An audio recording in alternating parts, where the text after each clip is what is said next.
3 लोगों की मौत हुई और 3 लोग पीएमसीएच में भर्ती हैं। पीड़ित परिवार से हमने वहाँ मिला भी, और आज जो भर्ती है इनमें 2 लोग की अभी भी गोली शरीर से नहीं निकला है। एक का ब्रेन का ऑपरेशन हुआ है, एक की स्थिति गंभीर है। डॉक्टर से हमने बात भी किया है, उन्होंने कहा कि हम लोग प्रयास कर रहे हैं। इसी क्रम में उनसे जो बातचीत हुई है और उस बातचीत के क्रम में उन्होंने बताया कि पिछले छठ में भी अपराधियों द्वारा इनके साथ बच्चियों से छेड़छाड़, धमकाने का प्रयास, मारपीट करने का प्रयास किया गया और ये जाकर के अपने स्थानीय थाना में शिकायत भी दर्ज किया है। और शिकायत पर कार्रवाई हुई होती तो आज ये नरसंहार नहीं होता। जिले में वही एसपी है, उस समय भी सत्ताधारी दल के लोगों के दबाव में कहीं न कहीं अपराधियों को बचाने का खेल खेला गया। थाना पूरी तरह से एसपी के देखरेख में चलता है और थाने के अंदर कार्रवाई होती तो आज ये नरसंहार रुक जाता। एसपी कह रहा है कि हमें जानकारी नहीं है। पीड़ित परिवार कह रहे हैं कि छठ के समय ये घटना घटित हुआ था। अब सत्य कौन है ये तो उच्च स्तरीय जांच से पता चलेगा। घटना घटित होने के बाद आप इसको प्रेम प्रसंग से जोड़ दिए।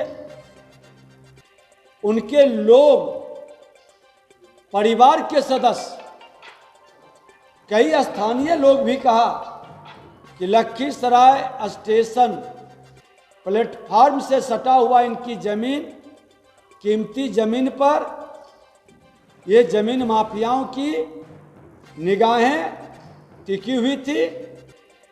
पहले तो प्रयास किया कि बहू बेटियों को छेड़े, तंग करें, बेच करके भागे,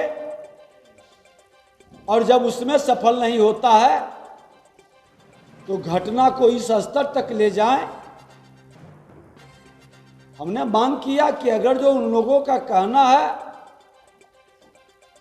तो आप एक एंगल पर काम क्यों कर रहे, ये अलग एंगल है, उस पर भी आप जांच कराइए। लेकिन पूरा प्रशासन कहीं न कहीं दबाव में नजर आता है। और जब एसपी के कहने पर डीआईजी एक मृतक बच्ची का फोटो, प्रेम प्रसंग का कई फोटो को सजा रहा हो और दिखा रहा हो, ये मानवता को लज्जित कर रहा है। और ये मानसिकता प्रशासन का दिखाई पड़ रहा है कि ये माइंड सेट कर लिए कि हमको और इधर उधर जांच नहीं करना, ये प्रेम प्रसंग कह के इसको दबा देना। इसके पहले भी लखीसराय के अंदर इस तरह की कई घटनाएं घटित हुई है। हमने पहले भी बताया कि पीट पीट कर जिसकी हत्या की गई, हॉस्पिटल गया, उसको मृत घोषित किया और हार्ट अटैक कर करके पोस्टमार्टम रिपोर्ट में दे दिया गया है। इसी एसपी के रहते परिवार के लोग छटपटाते रह गए, कहीं कोई सुनवाई नहीं हुई। और इस तरह की कई घटनाएं हैं अपराधियों को बचाने का। एक लंबी राशि का लेन देन कर करके ये खेल लखीसराय के अंदर हो रहा है। जहां घटना घटित हुआ, आज पीड़ित परिवार के सदस्य बता रहे थे कि वहां दारू का बड़ा माफियागिरी चलता है, वो दारू का अड्डा है। और दारू के जमात के लोग, बालू से जुड़े लोग और जमीन माफिया, ये सिंडिकेट है। और ये सिंडिकेट टारगेट करता है और टारगेट करके प्लानिंग करता है।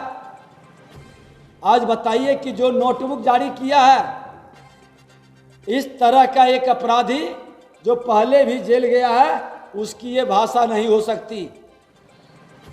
ये पूरी तरह से प्लान्ड है। और आज सत्ताधारी दल के लोग प्रेस करते हैं, वो फोटो दिखा रहे हैं कि विजय सिन्हा के साथ एक जमीन माफिया,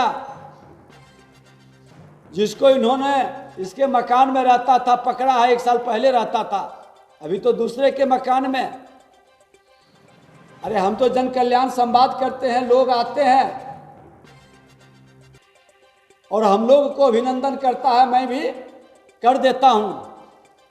लेकिन हमने तो खुल के कहा, मेरा जिला अध्यक्ष ने प्रेस करके कहा कि उनको 2000 में ही 2020 में ही निकाल दिया गया।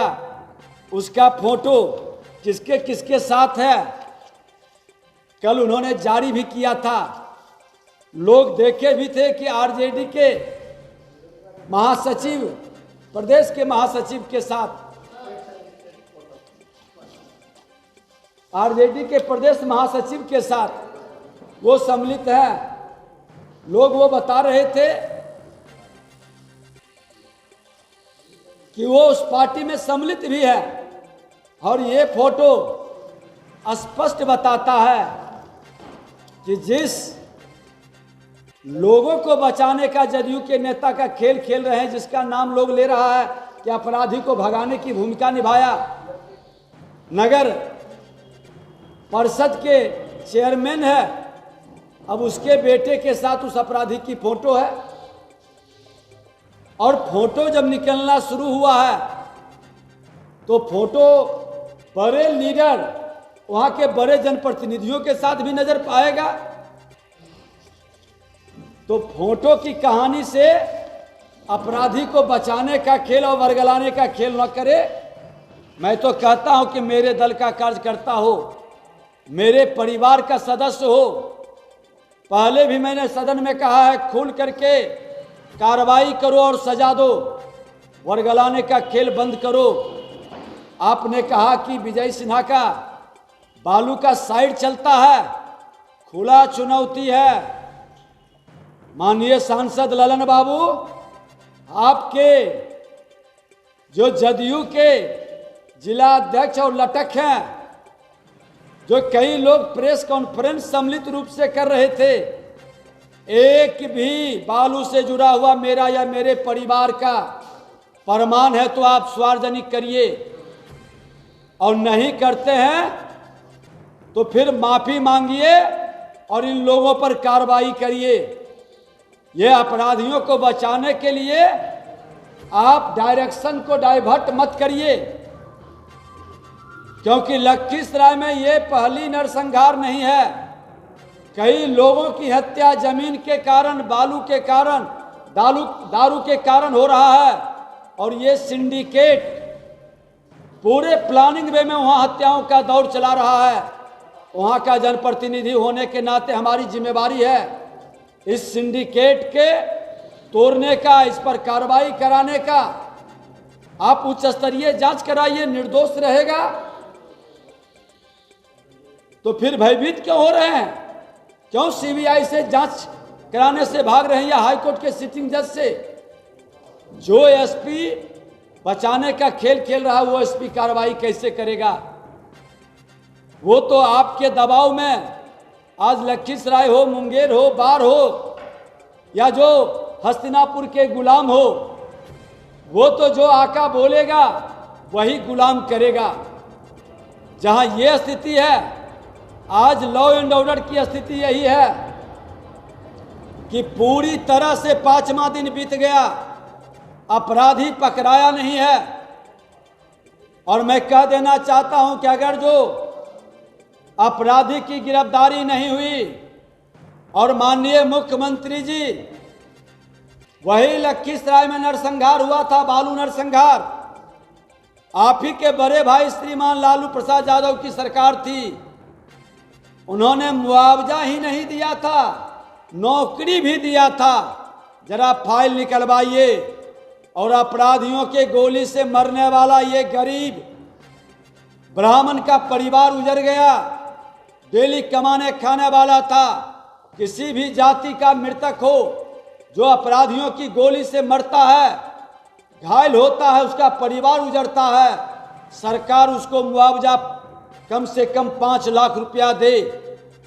और इसको लेकर के मैं लखीसराय से शुरू करूंगा कि महागठबंधन के रीजन में जो इतने अपराध बढ़े हैं और अपराधियों की गोली से मरा है, उस अनाथ बच्चे और विधवा को मुआवजा देने के लिए महाधरना का कार्यक्रम करूंगा।